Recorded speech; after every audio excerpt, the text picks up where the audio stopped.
It had been years since I last drove down Morgan's Lane.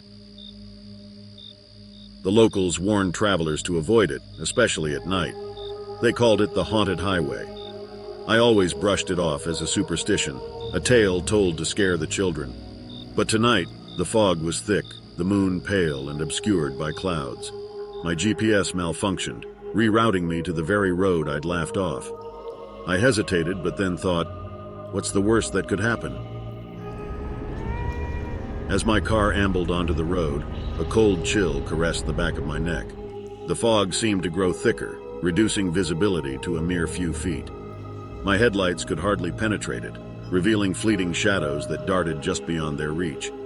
I told myself they were just animals, perhaps deer.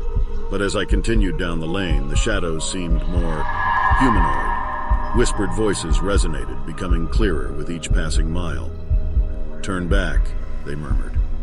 Suddenly, my car radio burst to life, playing a song from the 1950s, static-laden and distorted. I fumbled to turn it off, but the dials moved on their own, the volume increasing.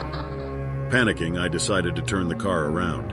But when I tried, the steering wheel jerked out of my grip, forcing me onwards. The road seemed never-ending, each twist and turn looking familiar, yet leading me further into the abyss of the fog. The cold was now inside the car, my breath visible, frost forming on the windows. I remembered an old story, a tale about a group of youngsters who perished on this very lane in the 50s. They were dancing to the radio when their car swerved off the road, plunging into the river below. Were they the shadows that taunted me?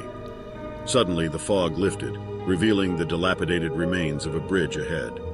I slammed the brakes, the car skidding to a stop just inches from the edge. The remnants of an old car, rusted and broken, lay in the chasm below. A ghostly apparition, a girl in a 50s-style dress, appeared by its side. She raised her hand, beckoning me. Frozen in fear, I watched as more figures emerged, dancing around the old car, their laughter echoing through the night. They seemed to be reliving their last moments, trapped in an eternal dance. With every ounce of courage, I revved the engine, put the car in reverse, and sped away. The voices grew distant, but their laughter still echoed in my ears.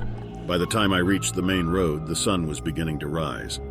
My GPS buzzed back to life, showing my location miles away from Morgan's Lane. It was as if the road had disappeared. I later learned that the bridge on Morgan's Lane had been destroyed decades ago. The road had been closed off ever since the accident. Every time I hear a song from the 1950s, a shiver runs down my spine.